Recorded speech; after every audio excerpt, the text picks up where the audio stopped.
జై అమలాంబ శ్రీమతి గండికోట సుభద్రమ సద్గురు పరబ్రహ్మ నమః. గురు బ్రహ్మ గురు విష్ణు గురుదేవో మహేశ్వర గురు సాక్షాత్ పరబ్రహ్మ తస్మై శ్రీ గురువే నమః. అఖండ మండలాకారం వ్యాప్తం ఏన చరాచరం తత్పదం దర్శితం ఏన తస్మై శ్రీ గురువే నమః. అమలాంబ శ్రీమతి గండికోట సుభద్రమ సద్గురు పరబ్రహ్మ శ్రీ ఆకాశ పారవ సద్గురు పరబ్రహ్మ శ్రీధర రామదేశ్వర సద్గురు ప్రేమ మహారాజ్ నమో जय सद्गुरु प्रेम महाराज नमो नमः. ईश्वर सर्वेश्वर जगत रक्षक नमो नमः. अशरीर सद्गुरु देशगेंद्र नमो नमः. भद्राद्रि राम शतकम विषयरहित लक्षण. भद्राद्रि राम शतकम विषयरहित लक्षण. दया भय धैर्य श्रद्धा लज्जा समदम दर्पाहंकारेच्छ दंभ दैन्य मद लोभ मोह काम क्रोध मात्सर्य सुख दुख क्षय वृद्धि क्षुत् पिपास संशय निश्चय संकल्प सविकल्प कंपना कुंचना गमन चलन श्वास श्वास निश्वास विसर्ग व्यापक राग द्वेष कुटिल गर्व वेश भाषा వినయమానాభిమానాది విషయ సంఘములను నిజ కేవలాత్మకు గలుగవేపుడు రమ్య గుణధామ భద్రాద్రి రామ పరశురామ నరసింహదాస సంరక్షితాత్మ. కేవలాత్మకండి దయ దయ ఎంత దయాగుణం కలవారు అంటారు కదా, అటువంటి దయ కానీ ఏది ఉండదు, ఏమి లేనిది బ్రహ్మస్వరూపం. అవన్నీ కూడా ప్రకటితం అయ్యేది ఎరుకలోనే ప్రకటితం అవుతాయి. ఎరుకకి ఆవరణ ఉండాలి, ఆవరణ ఉంటేనే అది ప్రస్ఫుటం అవుతుంది. నిరావరణలో ఏమీ లేదు. నిరావరణం కేవలాత్మ పరిపూర్ణం గురించి ఈ పద్యం. దయయు భయము ధైర్యము శ్రద్ధయు లజ్జ శమము దమము దర్పము అహంకారము ఇచ్ఛయు దంభము దైన్యము మదము లోభము మోహము కామము క్రోధము మాత్సర్యము సుఖము దుఃఖము క్షయము వృద్ధియు క్షుత్తు పిపాసయు సంశయములు నిస్సంశయము సంకల్పము వికల్పము కంపనములు అకుంచనము గమనము చలనము శ్వాసము నిశ్వాసము విసర్గము వ్యాపకము రాగము ద్వేషము కుటిలతము గర్వము వేషము భాషయు వినయము మానము అభిమానము మొదలైన విషయములు సంఘములు కేవలాత్మకు లేవని ఎరగవలను. ఇలాంటి విషయ సంఘములు సమూహాలు కేవలాత్మలో ఎన్నటికీ లేవు. కేవలాత్మ ఏది అంటనిది, నిశ్చలంగా ఉంటుంది. అంతా నిండి ఉన్న బ్రహ్మస్వరూపం. సముద్రంలో ఎన్నో జలచరాలు పుడుతూ ఉంటాయి. సముద్రానికి ఏది అంటదో, అది పుట్టినా పెరిగినా వృద్ధి చెందినా వంశం అభివృద్ధి చేసుకున్నా అది చచ్చినా అది ఆకలితో మాడినా ఏదైనా సముద్రానికి ఎటువంటి చలనం ఉండదు. సముద్రాల జలచరాలు పుట్టి అభివృద్ధి చెంది నశిస్తూ ఉంటాయి. అలాగే పరిపూర్ణంలో ఈ ఎరుక ఎన్నో భవనాలు సృష్టిస్తుంది, సృష్టి స్థితి లయాలు ఎన్నో చేస్తుంది, ఎంతో ఉచ్చ స్థితికి ఎదిగిపోతూ ఉంటుంది. ఇవన్నీ కూడా కామము మోహము క్రోధము ఇవి షడ్ వర్గాలు. ఇవన్నీ కూడా శరీరంతో ఉన్న ఎరుక లక్షణాలే కానీ పరిపూర్ణంలో ఏమీ లేవు. పరిపూర్ణం కేవలాత్మ అంటారు. కేవలాత్మ నిర్గుణమైనది, గుణరహితమైనది, అంతా నిండి ఉన్న బ్రహ్మస్వరూపం. నీవు నేను లేని నిజస్థితి ఏదైతే ఉందో, తన్మాత్ర రహితమైన స్థితి ఏదైతే ఉందో అది కేవలాత్మ. దానిలో ఏ గుణాలు ప్రకటితం, అందులో ఏది లేదు. ఈ పద్యభావం. జై సద్గురు బ్రహ్మ మహారాజుకి జై. బోధస్థితి లక్షణము. ఈ ఉత్త బట్ట బయలేమి లేదను వాడు రాగిగాడు అతడు విరాగిగాడు. బోధస్థితి కలిగిన ఈ పరిపూర్ణ జ్ఞానం తెలుసుకున్న పురుషుడు ఎలా ఉంటాడు అంటే, పురుషుడైనా స్త్రీ అయినా ఏదైనా ఒకటే. ఆ జ్ఞానం తెలుసుకున్న వ్యక్తి ఎలా ఉంటారు అంటే దాని గురించి బోధస్థితి లక్షణం. ఈ ఉత్త బట్టబయలు ఏమి లేదని వాడు, ఇది ఏమి లేదు ఏమి లేదని చెప్పేవాడు రాగిగాడు, విరాగిగాడు. రాగిగాడు అతడు విరాగిగాడు, ఎరిగే శరీరం ఏమీ లేదని వాడు జ్ఞానిగాదు, అతడు అజ్ఞానిగాదు. ఉన్నది ఉన్నట్లుగా ఉండజూచెడివాడు కర్మిగాడు, అతడు దుష్కర్మిగాడు. లేని మాయా విద్యలేమి లేదని వాడు కనుడుగాడు, అతడు కించనుడుగాడు. అనృతమైనట్టి జగము లేదన్నవాడు బంధమోక్షంబుల బడనివాడు. రమ్య గుణధామ భద్రాద్రి రామ పరశురామ నరసింహదాస సంరక్షితాహ్మా. ఈ ఒత్త బట్టబయలు తప్ప ఏమీ లేదని చెప్పేవాడు అతడు రాగిగాడు, విరాగి కాదు. సమంగా ఉంటాడు. లేనిది లేదని తీసేసి ఉన్నదాన్ని దర్శించిన వాడు దేనికి చలించడు, అచలుడై ఉంటాడు. అతడి గురించి ఈ వద్ద బట్టబయలు ఉన్నది బట్టబయలు తప్ప ఏమీ లేదు. ఈ ఒట్టు బట్టబయలులో ఏమీ లేదని చెప్పేవాడు రాగిగాడు, అతడు విరాగిగాడు. రాగము లేదు అతనికి, విరాగము లేదు. మూలం లేని గుర్తెరిగే శరీరం ఏమీ లేదని వాడు జ్ఞానములు లేనివాడు.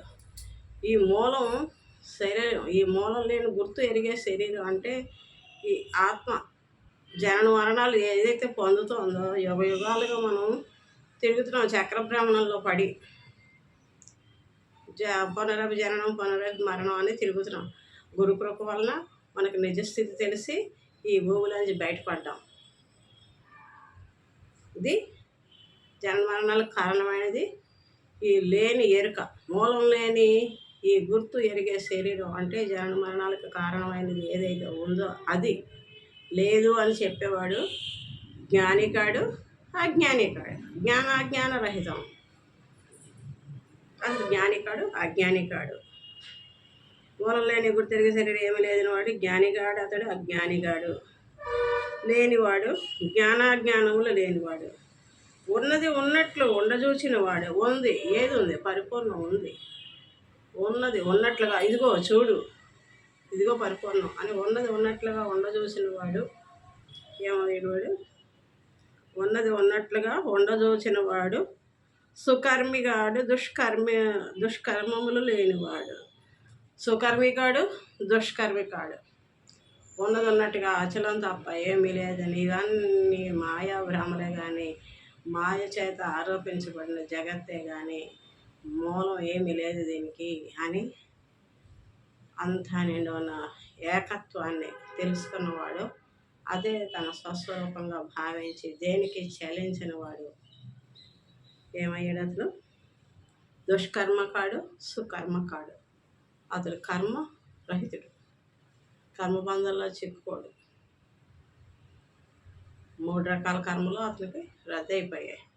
కళలో చేసిన కర్మలు ఇళ్ళలోకి వస్తాయా?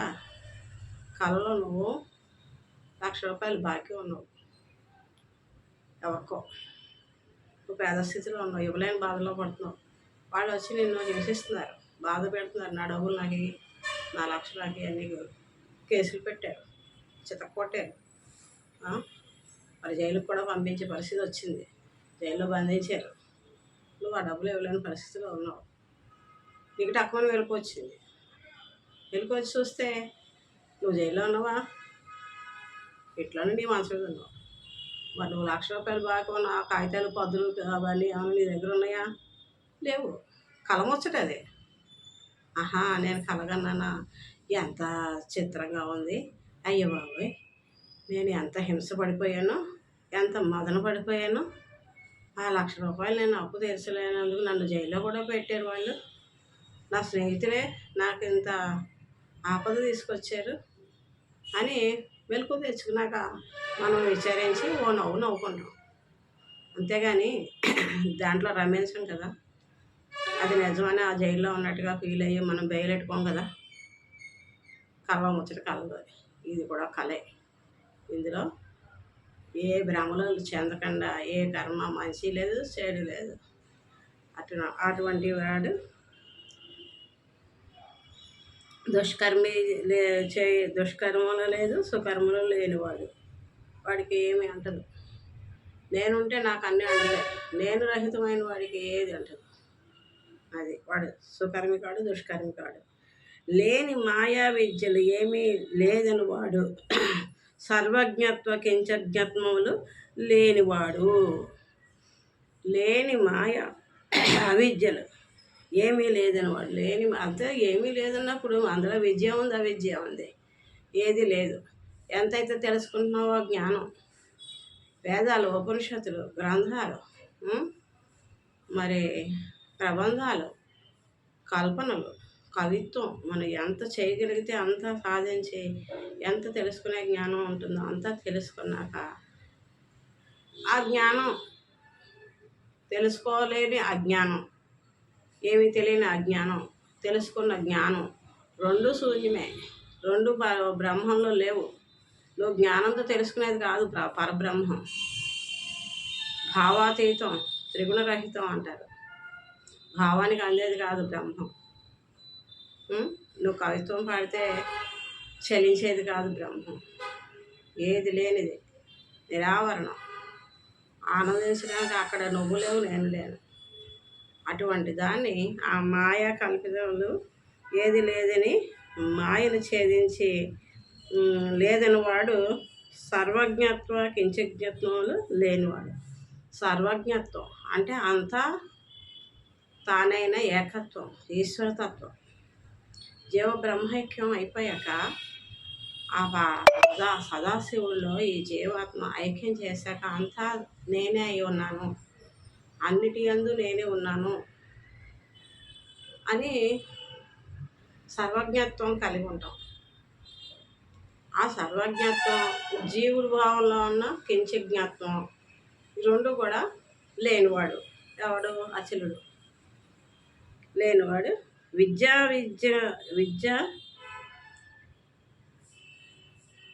మిథ్యా జగములు లేదని వాడు, బంధమోక్షములు లేనివాడని ఎరిగేవాడు. మిథ్యా జగములు మిథ్యే కదా, జగమంతా మిథ్యే. జగమే మాయా బ్రతుకే మాయ అని పాట కూడా ఉంది. తాగుబోతు పాట రాసిన మరి జగత్ సత్యం, జగమే మాయ. ఈ మాయ వలన, ఈ మాయలో ఉన్నంత వరకు వాస్తవం అనిపిస్తుంది. కళలో ఉన్నంత వరకు కళలో వచ్చే దృశ్యాలు ఎలాగైతే వాస్తవాన్ని మనం కళను నమ్మి భయభ్రాంతులకు గురవుతామో, సుఖ దుఃఖాలకి లోనవుతామో, కళలోంచి మేలుకుంటే ఏది లేదు, కలభ్రమ ఉండదు కాబట్టి ఆనందంగానే ఉంటాం. ఓహో నేను కలగన్నాను, నాకు ఐశ్వర్యం కలిసి వచ్చింది, నగలు బోళ్ళు వేసుకున్నాను, లక్ష్మీదేవికి మించిపోయి, దేవతలకు మించిపోయి అలంకరణలు చేసుకున్నాను. మెలకు వస్తే ఏముంది, నా మెడలో ఉన్న ఈ నలపొసలు కోసి తాడు తప్పేయండి, ఆ నగలేవి మాయమైపోయాయి. కళలోంచి ఏది తేలం. అలాగే ఇక్కడి నుంచి కూడా ఏం పట్టుకెళ్ళాం. ఇది కళ, ఇది మొదటి కళ, అది లేత కళ.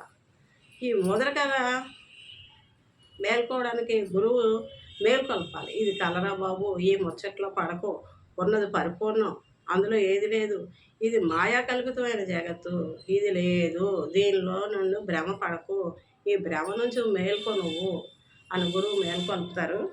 అది మొదటి కళ నుంచి మేల్కొనే విధానం. ఆ కళ ఎలా పోయిందో ఈ కళ అలాగే పోతుంది. ఉన్నది ఉన్నట్టుగా అహం రహితమైన స్థితే పరిపూర్ణ స్థితి, అదే మోక్షం. బంధమోక్షాలు పడనివాడంటే వాడే. నేనన్న అహం ఏమాత్రం వెళ్ళుకున్న స్వర్గభోగాలు కావాలి, విషయరహితం అవ్వదు అక్కడ. స్వర్గభోగాలు ఆశించి మనం ఇంకా సత్కర్మ, దుష్కర్మ ఇవన్నీ ఆచరించి మంచి కర్మలు చేస్తే మంచి ఫలితాలు వస్తాయి. మంచి జన్మలకు వెళ్ళి మళ్ళీ ఆ కర్మను అనుభవించి మళ్ళీ ఆ జన్మలో కర్మ చేసి మళ్ళీ ఆ కర్మ జన్మలు పొంది ఇలా ఎన్నో యుగాలుగా మనం అనుభవించి వచ్చాం. ఇక గురుపాదం పట్టుకునే గురువు సూచనతోటి ఉన్నది ఉండదూసి లేని ఈ మాయా తెర నుంచి మనం బయటపడి అహం రహితమైన స్థితిలో అసలు పరిపూర్ణాన్ని దర్శించడానికి అక్కడ నీవు లేవు, నేను లేను, ఉన్నది గురువాక్యం చేత ఉన్నదాన్ని ఉండదూసి ఆ భావనతోటి మనం నిశ్చలంగా ఉంటే ఆ భావం కూడా అభావమైన స్థితిలో మరణం వచ్చిన జన్మ లేదు, ఎప్పుడు అదే స్థితిలో ఉండాలి. ఎప్పుడో మరణం వస్తుందో అప్పుడు మనం మంత్రం చేసుకుందాము, అప్పుడు మోక్షం పొందుదాం అంటే కుదరదు. అంత్య సమయం జన్మ దుఃఖం జాయా దుఃఖం సంసార దుఃఖం మనఃపునః అంత్యకాలేషు మహాదుఃఖం తస్మాత్ జాగ్రత్త జాగ్రత్త అన్నారు శంకరాచార్యులు వారు. చాలా దుఃఖంగా ఉంటుందటండి మరణ సమయంలో. అప్పుడు మనకి జ్ఞప్తికి ఏమీ ఉండదు. ఆ కర్మ బాధలో భగవద్ ధ్యాసే రాదు. నారాయణ నారాయణ అనమంటే నారపీచి అన్నారట ఎవరో. ఏదో కథ కూడా చెప్తారు పెద్దలు. పీచు తీసుకొచ్చి నారాయణ అంటారేమో అని అంటే పీచు అన్నాడట, నారాయణ కూడా అనకుండా. అలాగా ఆ సమయంలో 100 తేళ్ళు ఒక్కసారి పుడితే శరీరం ఎంత బాధపడుతుందో అలా ఉంటుందటండి మరణ సమయం. అందువని ఆ సమయంలో మనం భగవత్ చింతన చేయలేం కాబట్టి ఇప్పుడే మనం చనిపోయామని భావించి నిరంతరం మంత్రజపం చేసుకుంటూ ఉండాలి. అసలు మంత్రాల ఉపదేశం తీసుకుని నిరంతరం ద్వాదశి షోడశి ఈ భావంలో ఉండాలి. ఏదైనా ఎరుక భావనకు వచ్చి ఎవరైనా వ్యవహారం చక్కబెట్టడానికి మనం వ్యవహారంలోకి వస్తూ ఉంటాం. అప్పుడు పంచదశి దృష్టాంతంగా కలముచ్చటగా భావించి కళలో అన్నీ సవ్యంగా ఎలా చేసుకుంటున్నాము అలాగే ఇళ్ళలో కూడా అన్నీ సవ్యంగా చేసుకుని ఆ కర్మ ఫలితాన్ని మనసులో పెట్టుకోకుండా మనసు అచల భావంతో ఉండి ద్వాదశి వందనం చేసుకుంటూ ఈ షోడశిని దాటాలి. జయ సద్గురు ప్రేమ మహారాజ్. అలా చేసిన వాడు బంధమోక్షాల్లో పడినవాడు. బంధమోక్షాలు లేవని ఎరగవాలి. అటువంటి వాడికి ఇది లేదు. బంధమోక్షాల్లో పడు ధ్యాన మరణాలు లేనివాడు అనమాట. ఈ ఒత్త బట్టబయలు ఏమీ లేఖను సదా పరిపూర్ణమయ్యుండు ప్రకృతి లేదు. కలలోన కనుగొన్న గజమేను లేనట్టు ఎరిగే శరీరము ఏమీ లేదు. ఈ ఒత్త బట్టబయలు ఏమీ లేదని వారు సదా పరిపూర్ణమయ్యుండు ప్రకృతి లేదు. కలలో కనుగొన్న గజమేమీ లేనట్టు ఎరిగే శరీరము ఏమీ లేదు. ఇది సద్గురు వాక్యంబు ఎంతకు ఉంటెను ఎక్కువైన వాక్యంబు ఎందైన లేదు. ఇది రాజమార్గంబు ఇది అనాయాస మార్గంబు ఇది భ్రాంతి రహితంబు ఇది స్థిరంబు.